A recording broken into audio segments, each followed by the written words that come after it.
I've met a lot of people that are going through a lot of things the last 4 years, and as bad as it seems, it could always be worse. And I know that's kind of cliche, but it really is true. And then you meet people who are worse off than you, but just have this amazing outlook on life. And you're like, man, like maybe I should try to be a little more positive or feel a little more grateful for what I actually do have. And I've got a great family. I've got great friends. Life's not as easy as it used to be, but I'm still pretty lucky to be in a better situation than a lot of people in the world. And it's a special place.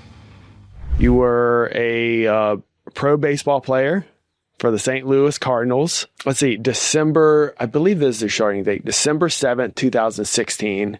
You were an employee at Wareing's gym. Sounds about right. Was it a little bit before that? I think it was earlier. I think it was sometime around March or April, actually. I have a photo on my phone that was like your profile photo for the website. Yeah. And that was the date on it. And I was like, that was probably the date. I think it was like March or April that I started. March or April? Okay. Then you turned into a successful businessman, 2020. We all know that. You had an unexpected turn of events that turned you into an adaptive athlete. And now I would say, definitely just from talking to people, you're an inspiration. You're one of Virginia Beach's favorite sons, Brock Peterson. So stoked to have you here. I'm happy to be here, and it's always good to hang out with friends. We've been recently texting buddies. We're wrestling buds. We've been getting really into WWE. Oh, yeah. And Monday Night Raw, and this weekend coming up, we got WrestleMania. I try to suck as many people into the world as I can. Yeah, so this episode is going to air after WrestleMania finishes, but Saturday night we got a little watching party over there. But have you been into WWE for a long time? Yeah, it's something that me and my dad used to watch, like when I was a little kid, and we would just wrestle around on the ground, and we would always pick who we wanted to be, and I think I was always Jake the Snake, and it's my guy, dude. Yeah, and my dad was always one of the bad guys, so it was just something fun that we did growing up. Was Jake a good guy? At times. I mean, I just liked him. I thought he was cool. So people don't know it. There's two, and I just got into it. I've always thought it was like college wrestler, so I always thought like pro wrestling was like kind of stupid and fake, Yeah, I understand. But recently, as I'm getting into it, one, the stories are unbelievable. They're really good. And the athleticism is incredible. So there's two types of people. There's baby faces, the good guys, and then there's the heels, which are the bad guys. Which are normally who I like. You like the heels? Yeah, I think that being a heel would be fun. Yeah, I think, who was it? Jesse and I went to Orlando, and we met Kurt Angle. Yeah, I know that was like a lifelong dream of Jesse's, so I think his life is complete now. Yeah, that was a funny experience. And what Kurt was talking about, he said it's way easier to be a heel. Yeah, I mean, it's easier to get people to not like you than to be liked. So being liked is a lot more work. Yeah, so most of the new people that come in are all heels. Yeah, I mean, it's definitely a better way to come in, I think. Yeah. Like I said, to get people to get behind you can be tough. Funny thing, just going to Orlando. Jesse, it's his lifelong dream to meet Kurt Angle. Did he talk to you about this? We talked a little bit about it. I mean, he was sending me pictures, and I was really happy for him. I think it's cool when people get to experience something like that and meet somebody that they look up to. Yeah, it was like 6 a.m, and Jesse walks to the hotel room, and he sees like Kurt Angle. He ran up to him. He's like, "I'm your biggest fan." Yeah. He's like, "Dude, I don't have time for you right now." Yeah, I mean, it happens. Like, people like that are athletes, or they're just people at the same time, and so it's tough to juggle the fans in real life sometimes. And we were just sitting in the crowd, Jesse, lifelong fan, and the guy who was hosting it was kind of doing it was like almost like a podcast episode, and he was asking Kurt great questions, but then he was asking the crowd, like, he's like, "Anyone have any questions?" And Jesse's like raising his hand the whole time, and eventually it was like, "Dude, can you just come up here and you interview him?" So he got to go up and actually interview Kurt. So it was cool to see that. Let's kind of go back a little bit. I kind of want to go through your life. How would you describe your journey? I would say interesting. It was wild, right? It was a long, wild, winding road. To end up from out here in Virginia Beach all the way from Chehalis, Washington. So yeah, I mean, I've been to 49 states.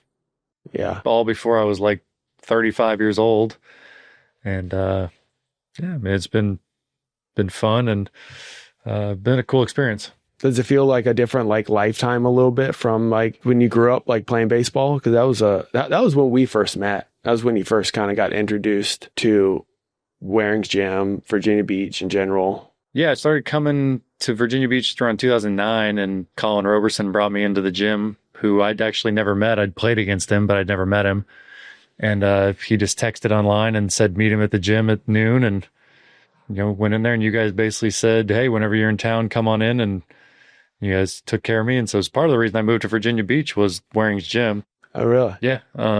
Just needed a new place to work out and wanted to get a fresh look on things. And yeah, before you came over today, I was trying to think on like how we actually met. And I don't remember it, but I knew you were kind of traveling around with Colin at the time. Yeah. I mean, like I said, we had just played against each other, and I remembered his name, but had never actually met him. Yeah. And he just saw I was in town. And from the very first time I came in the gym, your dad, Tony, everybody that was there was just really nice. And it was just such a different vibe at the gym of, the employees and owners coming up and wanting to help out and not really asking for anything in return. Just saying, hey, like, you're welcome to come in. If you need anything, let us know. And just more than welcome to help. Yeah. What was life like as a baseball player, just traveling around? It's definitely not what you think it's going to be when you get into it. Really. I mean, when I signed out of high school, I knew nothing. Like, I thought that... When was that? How old were you? 18. 18? Yeah. Like, I thought there was single A, double A, triple A in big leagues. I thought that everybody made $100,000 at least, and life was easy. And I found out on the airplane down there that there was 6 or 7 different levels, and 3 or 4 of them were before you even got to A-ball, and you made $900 a month. And so I got into that and realized it wasn't as glamorous as I thought it was going to be. Just an adjustment. I was lucky to have family and that was able to help and support me and try to let me live my dream, though, which I'm very thankful. And there's a lot of games too, right? Yeah, back then it's changed a little bit now, but when I was playing, we played 142 games in 150 days. Holy crap. And 3 of those days off were in a row for the All-Star break. So really only had 5 days off in 5 months. Really? Yeah. Dang. It was a grind. Were you driving or flying place to place? Most time it's driving on a bus. Okay. AAA, depending on which league you're in, you fly quite a bit on the league that's in the West Coast. The East Coast, Northeast League, you pretty much drive everywhere. And then so 18 was kind of your journey like with to get up to the big, because you ended up playing for the St. Louis Cardinals. Yeah. That was the kind of the call up, starting from the ground level. At 18, I got drafted by the Twins, and I played with the Twins for 8 seasons. Went all the way through their system. They were like farm league? Yeah, I went from their lowest level up to AAA. Played AAA for like a little over 2 years with them. And then after that 2010 season, my contract ran out, and I ended up playing in the Dominican Winter League, which is like their big leagues, and was lucky enough to be on a really good team, and we won the championship, which was super cool. It's like a massive deal down there. Yeah, and that's where there's a lot of skill coming out of there. Yeah, there's a great baseball down there. So having that opportunity, I'm sure was pretty great. Yeah, it was something. I mean, I think about it pretty much every day. Is that a higher level of achievement than making it to the MLB, or? No, it's just different. It's cool because you get selected to go there. You make a lot better money. I made more in a month there than I would in a whole year in the States, in the minor leagues. So that's a big incentive, is, you go down there, make a little cash and supplement your income here. And just the experience, the level of play is pretty good. So, I mean, you're playing against a lot of big leaguers. And it's a good way to get ready for the next season. What did you play? Were you first base? I started as a third baseman, but I have a terrible arm. So after 1 year at third base, and I think I led the league in errors. Oh, really? They moved me to first base real quick. And, I wasn't great. Right? Sometimes. Yeah. I wasn't great over there at the beginning, but by the end of my career, I felt like I was serviceable, and, I felt like I got pretty good at it. Yeah. What was your, and then what was that call like with the Cardinals? After that 2010 season, I was kind of done with baseball. And actually, Colin Roberson, local Virginia Beach guy, just kept bugging me to join this independent team that he was on. And I didn't want to play. I was done. And finally, in like June, I was just tired of him calling me and the team calling me. So I said, fine, dude, I'll come play just to like get you off my back. Ended up getting there and realized it was a lot of fun. The baseball was actually pretty good. And so I played that season and wasn't really going to play the next year. And but I wanted to move to Virginia Beach, and rent is kind of seasonal here, and it was springtime and it was getting more expensive. So I said, you know what, I'll go play another season and then rent in the winter, and I try to save a little money. And so I went and played on that team again up in Bridgeport, Connecticut, and literally like a couple days before I was going to actually hang them up and go to college, we got a call from the Cardinals and they said, hey, we want to sign you. And I had this college scholarship plan for my signing bonus that I needed to start using within 2 years of being out of baseball, affiliated baseball.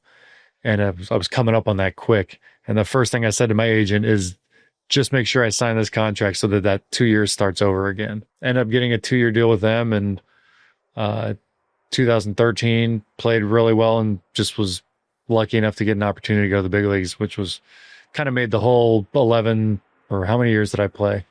13 years. Made the whole 13-year journey kind of worth it, just getting a month and a half in the big leagues. God, isn't that crazy? You know, I read this in a book probably 15 years ago, but they were talking about doing projects and, you know, a lot of creative work. And sometimes when you work, and you try something, you're thinking too hard about it. And the moment you give up is the moment when it all comes to you. It's kind of what happened with me, honestly. Like, I just went and played on an independent team just as kind of something to do. And it took all the pressure away. And it was also kind of good because the expectation was just to show up and try to win. There was no politics of who was drafted where or who got the most money. It was just everybody's kind of equal there. And it took a lot of the pressure of trying to make the organization happy out of it. And I could just kind of go and do whatever I wanted. Yeah. And try new things. And I really think I became a better baseball player in that year and a half in independent ball than I did in 10 years of organized affiliated ball. So you went from pro baseball to then becoming a realtor.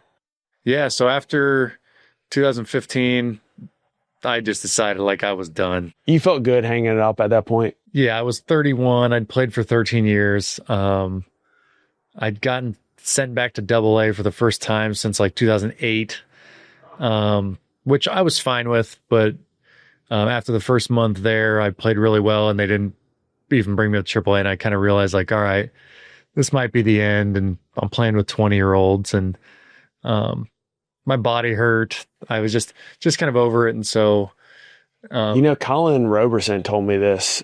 I think it was probably around the same time. He was saying they're just looking for people that are improving.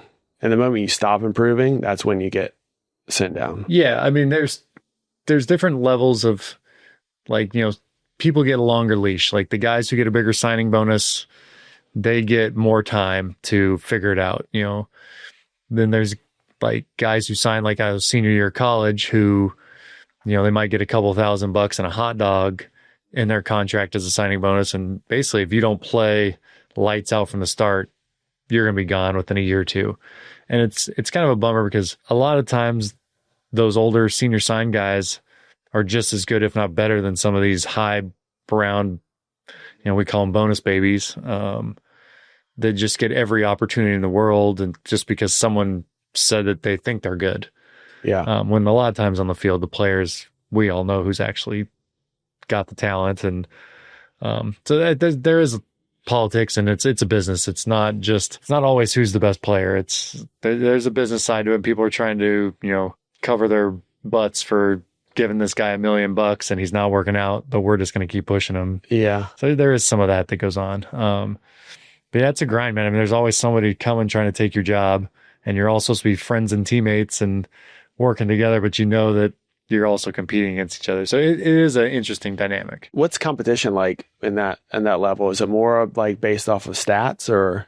I mean, the competition's high. It's everybody there was the best player on pretty much every team that ever played on, and then you get to pro ball and Nobody wants to ride the good.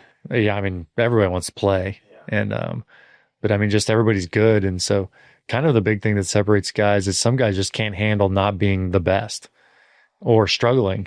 Like most guys have never struggled, and you get the pro ball and you're going to struggle. There's even the Hall of Famers at some point they struggle, and so just learning to deal with adversity. I mean, you're playing a game that if you're the best in the league, you're still failing 70% of the time as a position player, as a hitter.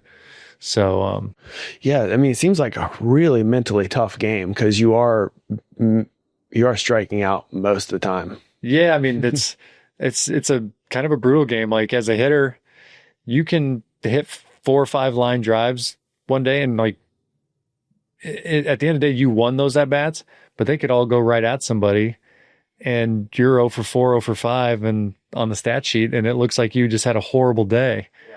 And so that can be very challenging to try to mentally be like, all right, well, I did my job. It just didn't work out today. And hopefully the coaches and scouts that are watching take that into account that, hey, he had great at bats, did everything he could, just hit the ball right at somebody. Yeah. When you go up to hit, do you have a strategy, or are you, like, you're not always swinging for the fences, right? Not always, but I mean, I was always trying to hit a homer. Yeah, it just depends on, I mean, every pitch, honestly, is something different. From the outside, it's tough to explain and tough for people to understand unless you've been in the box and done it. Just because to the outside, it just looks like, oh, a guy throws the ball and the guy tries to hit it and then they run around. But every little movement on the field changes something and gives you kind of ideas of what the other team might try to do to you the next pitch. So you have to take all this history and all these little things into account. What do you mean movement on the field? Like the position of the infield, outfield, or? Yeah, or just the pitcher wiggling a finger a lot of them do it subconsciously. They'll do something with their body that tells you they're going to throw a curveball, or they're going to try to throw this pitch to you. And there's just a lot of little things that you try to look for and figure out what they're thinking. So that's probably where the older guys have a little bit better, just kind of based around experience. They can kind of read the field. Yeah, I mean, a little bit better. And you just get more comfortable. The more you play, the more comfortable you're going to get, and it just kind of becomes more natural to you.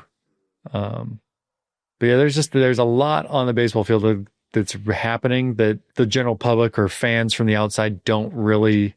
It's hard to understand, and it's hard to explain to people, like, because there's so much going on.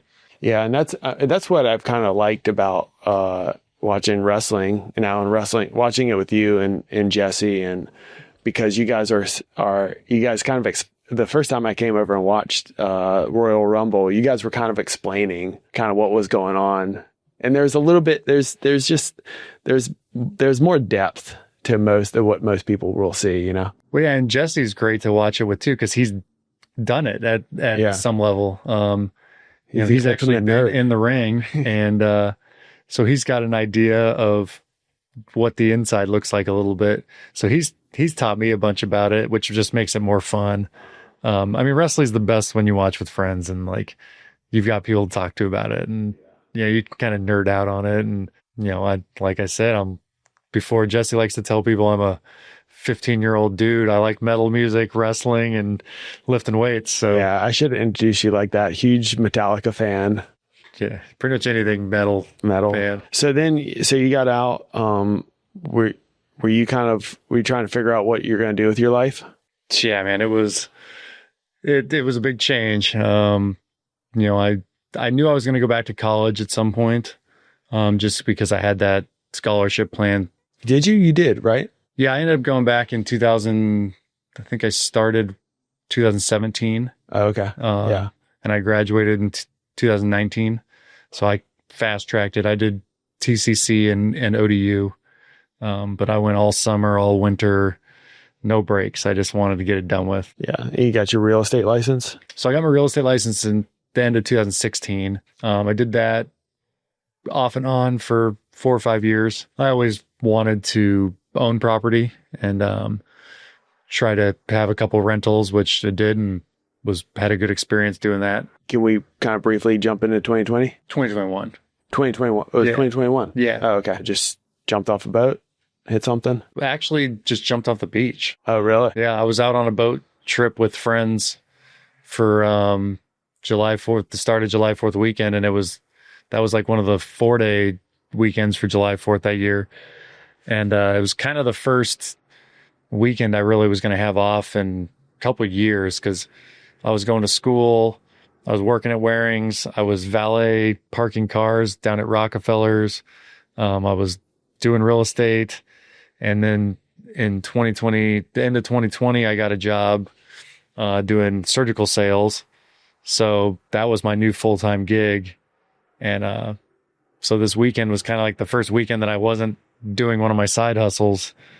And I just went and I saw my manager from work on the beach, swam in and wanted to say what's up to him and hang out for a little bit. And when I was going to go back to the boat, I think my fear of open water kind of played a role in it. I wanted to get back to the boat as fast as possible. So I ran and there was like a little platform that a DJ was on. Uh-huh.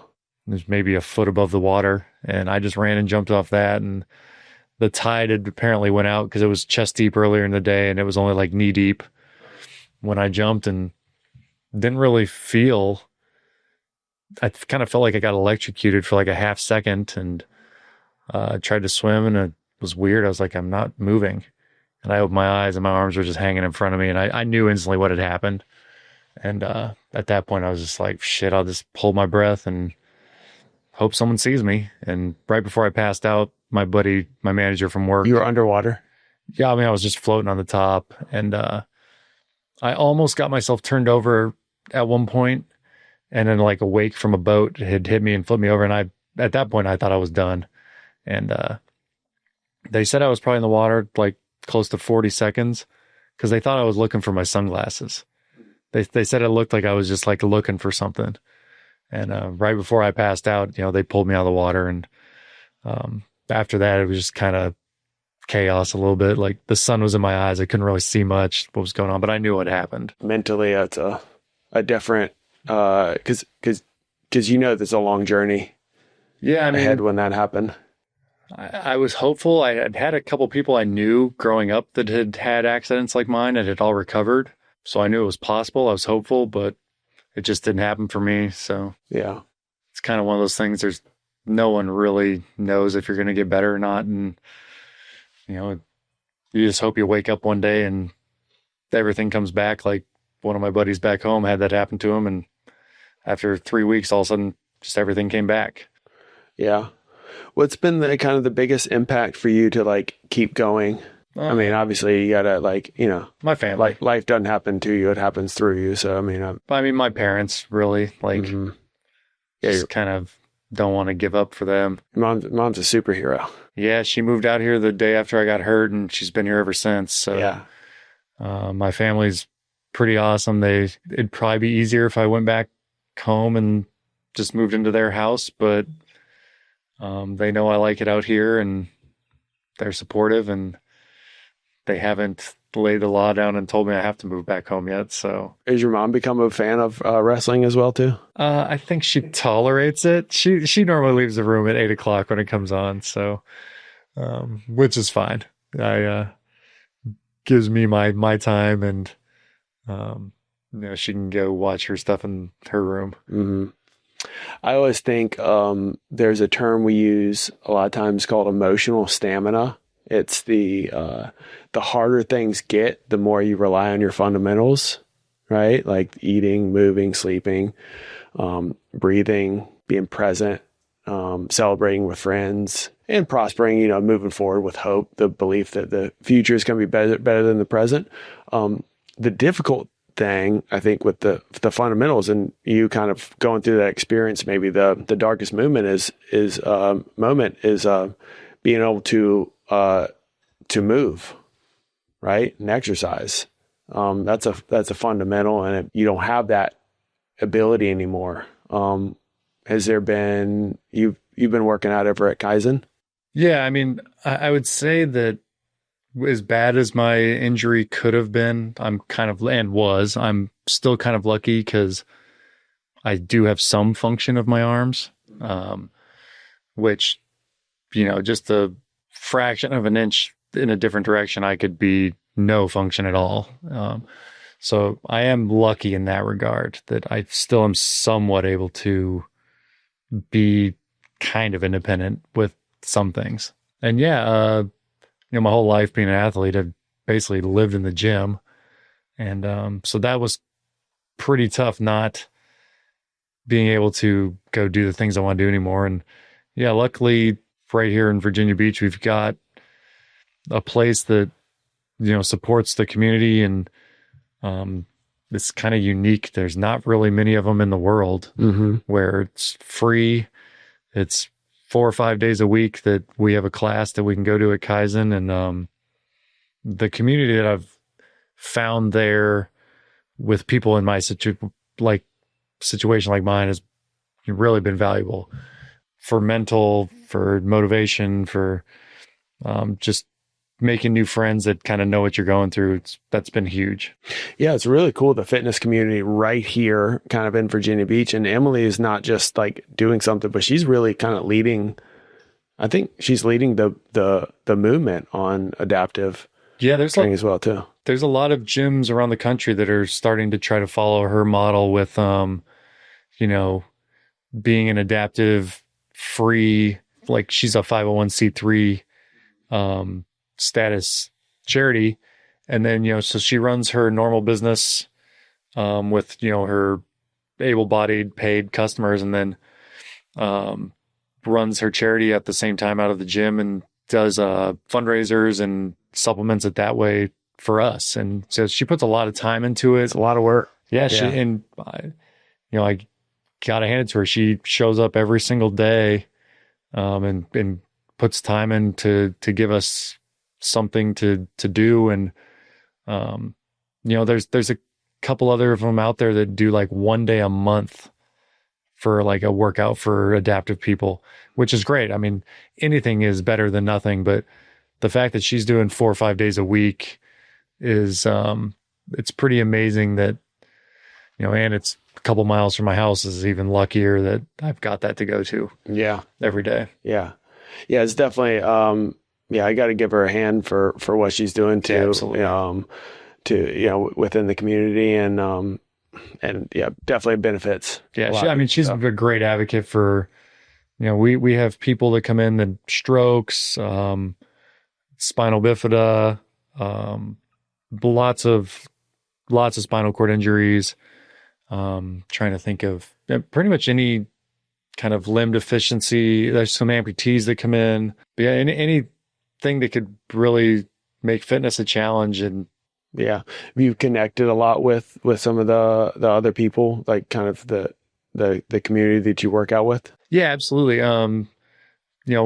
We have group text on there, and it's kind of fun to be able to joke around and kind of talk trash with people that are kind of going through the same thing you do. You love talking trash. Yeah, it just keeps it light. And one of my buddies, his name's Brandon. He's a stroke survivor. Me and him just like to go back and forth, and which keeps it fun. And I think people on the outside are like, "Oh, these guys are mean to each other," but we both know we're just joking, and we care about each other. And then there's a couple of us that we go eat once a week together after a workout, which is nice. Just something to look forward to, and just share experiences and help each other out when we need it. We've all maybe figured something out that can help out other people. So it definitely helps. Yeah, it's a cool program, and movement is medicine, right? You don't realize how just important it is until you don't have access to it. And she's allowing that to be able to allow people that maybe that's kind of maybe where hope comes in, and you start losing hope that I'm like, oh man, I'm not going to be able to exercise and do the things. And a lot of the exercises are very creative. Yeah. And it's definitely another reason why I've wanted to stay in Virginia Beach is, to have that to go to every day is, and be able to move and be challenged. I don't always want to be challenged, and I like to go sometimes and just go through the motions, but it's just still better than nothing. Yeah. But even yesterday, like she was like, no, you're going to do this because it's going to be harder. And I was like, I don't really want to. But, Yeah. at the end of the day, I was like, all right, I'm happy that she made me do that. Yeah. And, We got you here and she kept you here. yeah, pretty much. Yeah. It's two different gyms. Yeah. Part of me is like, I feel bad for the situation, and, we couldn't really help you out the way that she's helping you out. And so I'm grateful that there's somebody else that can step up and do those sort of things. Yeah. I mean, you guys have always been super supportive of me. I mean, haven't had always the easiest time here in Virginia Beach, but you guys have always helped me out and been there to pick me up, or when I was down, especially 2016, when I was pretty down, you guys pretty much just called me up and said, hey, you're going to start working here, even though you haven't applied. And I said, okay, thank you. Like, yeah. Because you guys could tell that I need some help. So, yeah, you can't always tell, you're a pretty strong dude, man. You're freaking, so I don't know. Fortunate to call you a friend. But I noticed that, like, I think a lot of people, as they kind of start getting older, stop like kind of dreaming. Do you have like, or like having goals or aspirations? Okay, so we're talking like we're goal dreaming. Yeah, daydreaming. Because when you ask me if I dream, it's a lot of people in my situation, they either only dream as being like in a wheelchair or they're normal, which I dream in both, which they say is kind of strange. Oh, you like when you're when I'm sleeping, yeah. Yeah, interesting. Yeah, so I thought you're both. My dreams normally start off with me being disabled, and then as my dreams go, I normally like get better, and they say that's kind of weird. Normally they say it's one or the other. Yeah, the doctors is they. Yeah, but yeah. So, and I actually can wake up and then go back to sleep and keep the same dream going. Really? Yeah, which sometimes I'll wake up and be like, I wish I could do that. I always go back. I'm like, let's try to get back into that thing. And I can't get back into that. And every time, but quite a bit. Interesting. So you're disabled, and then you in your dream you're a lot of times, yeah, like I'll start walking and it's kind of like I'm almost conscious during it, and like I'm like almost like, oh man, this is so cool. And I'm like walking, but I'm stumbling around, and like, but then as it goes on, it's like I get better and better and better, and then I wake up and I'm disappointed. Yeah. So it's been about 4 years since your accident. So has there been like, how's your like hope is the belief that the future is going to be better than the present, right? Have you lost hope throughout the years, or is it still like uncertain things? Yeah, but I mean, I'm still hopeful that science figures something out. A few things that the whole community has been keeping their eye on basically since about right around my injury. A couple things started kind of becoming public that were getting worked on, that we have a lot of hope that I remember hearing that they do work. I'm not going to hold my breath, because it sounds like every generation of spinal cord injury they've heard, in 5 years it'll be fixed. But, with science today and computing power and AI, things are happening a lot faster. So hopefully they figure something out. I mean, even if I could regain 10, 15% from what I have now, would be a huge difference. That might be the difference from me being fully independent, rather than needing help pretty much 24 hours a day. So what, 10, 15% of like increase of anything, like, even if I just had a tiny bit of function in my legs to be able to like even just adjust my body, would be a huge, because I'm basically from here down I have nothing. Like only half my arm works, my hands don't work, my pull in my biceps work, triceps don't. So it's just any improvement would be huge. Have you seen any like improvement through exercise, or is that more for just mentally and stimulating yourself? I mean, I think it definitely helps. I think the movement, just moving helps more, because on the weekends, we don't work out. And so sometimes, especially when the weather's bad, I just stay inside all day. And I definitely noticed come Monday that I'm pretty stiff.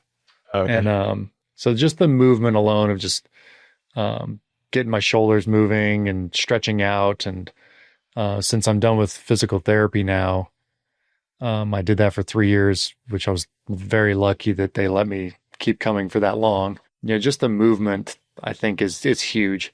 And like I said, it's most of the movement just is from here up. So I keep pointing to my chest for those of you who are listening. There's cameras in here, so I forget that some people are just going to be listening. But yeah, so it just that movement alone, just to keep what I have functioning. And I don't really have enough neuroconnectivity to a lot of my muscles to actually increase my strength. I mean, I can marginally, but I'm not going to see increases like someone would from like lifting weights like normal, like I did my whole life.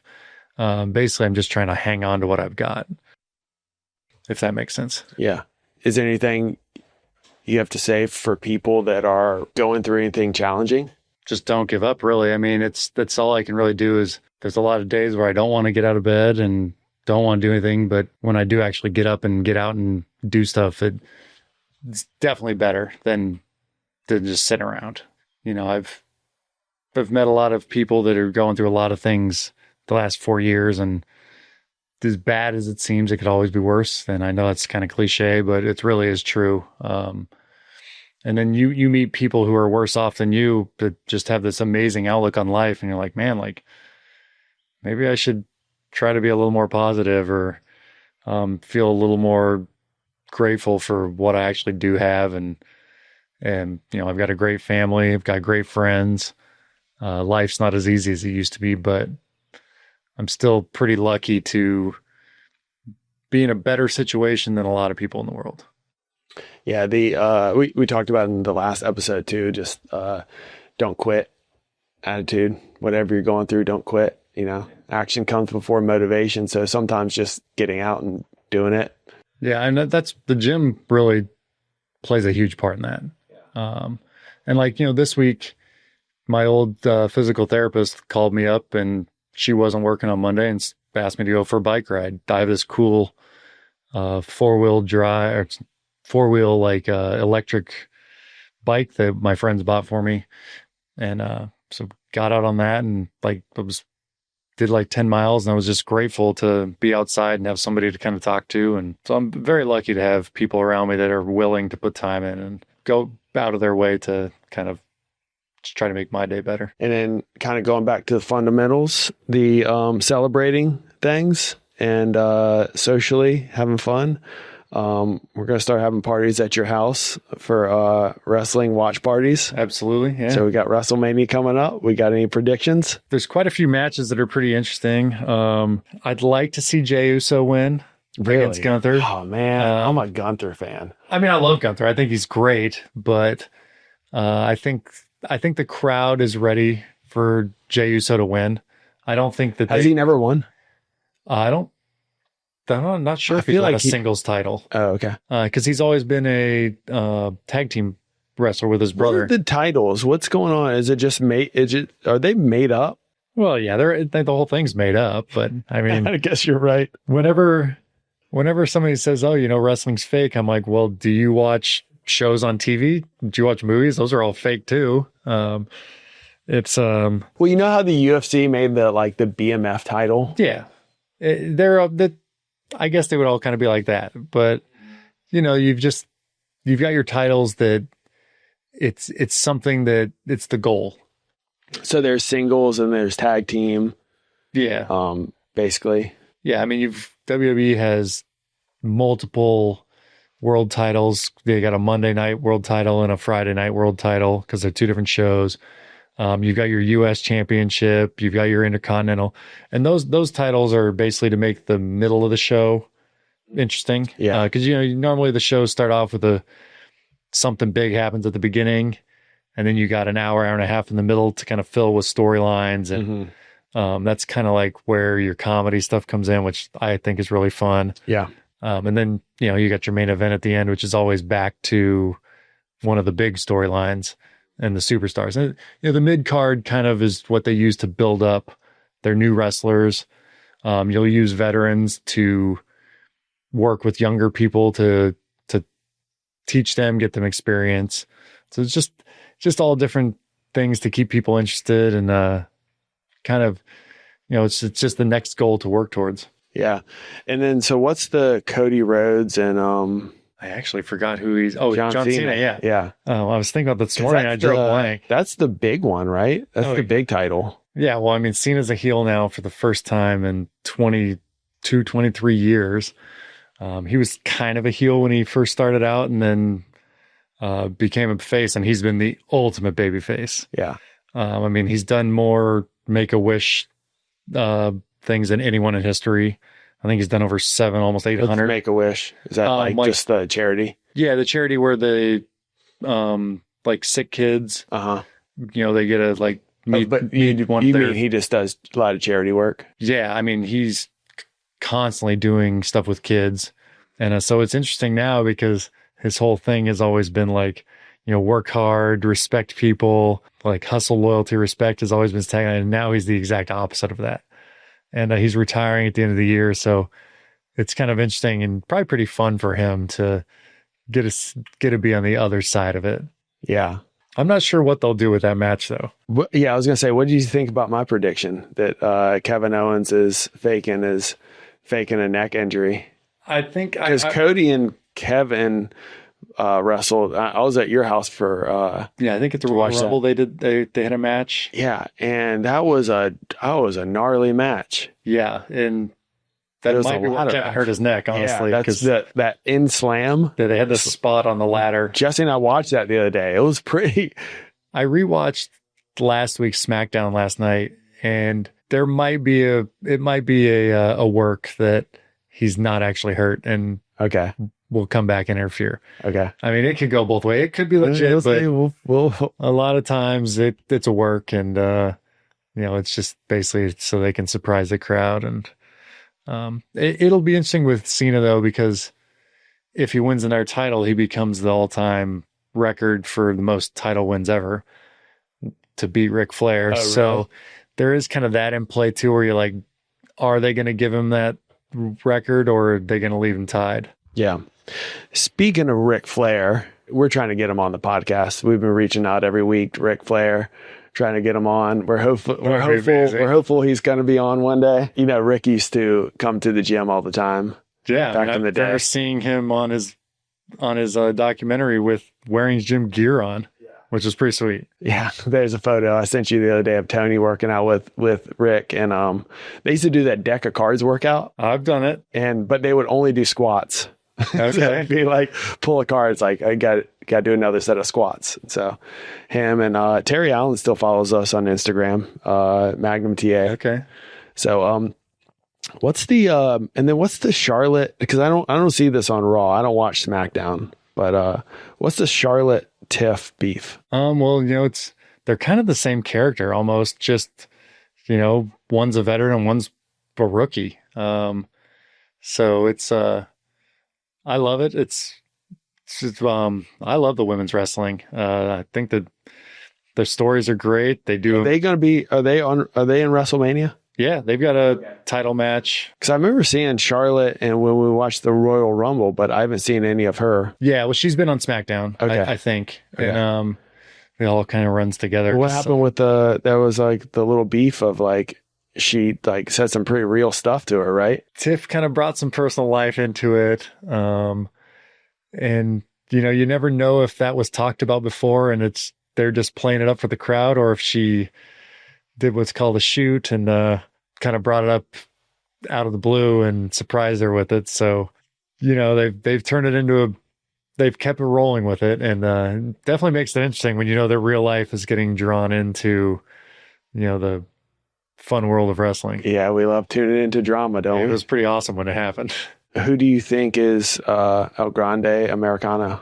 I mean, I think we all know who it is, but it's fun to pretend that we don't know. Man, right? I think it's Vince. Yeah. Okay. No, that was a funny meme we saw the other day. I mean, that's one of the things that's fun about wrestling is like we all pretty much know who it is, yeah. But we got to pretend that it's somebody else. And yeah, because there's and I my prediction, what's going to happen is Rey Mysterio is going to beat them and teach them a lesson on tradition. Yeah, it would make sense. See, and there's some cool lessons involved with it. Yeah, that's what's fun about it is you can kind of think about it any way you want and relate it to real life, and it's fun. It's fun. It allows you to kind of use your imagination a little bit, and kind of, because you kind of create watching it too. You're always like, oh, you kind of imagine what could happen a little bit, And you just there's so many situations that are relatable to real life, and we're not punching each other in the face and jumping out the top rope, but even in the business world, like there's the ups and downs and struggles and people who are in it for the right reasons and people who aren't. So I love it. It's just the performance is so great, and it's these guys come out and they're controlling a crowd and they're just athletic as can be. And I just wish all the crowds were as good as the European crowds. The European crowds were good. They're really good. Yeah, Puerto Rico was awesome too. Yeah, I didn't see it. I don't know if I saw that one. That might have been before my time. That was like last year. Yeah, I'm like, I've been into it for like a month, and I'm like a fan now. Careful, you might get sucked in. I know. I'm trying not to. It'll be 6 to 8 hours a week like me. Well, great having you here. I appreciate it, and had a great time.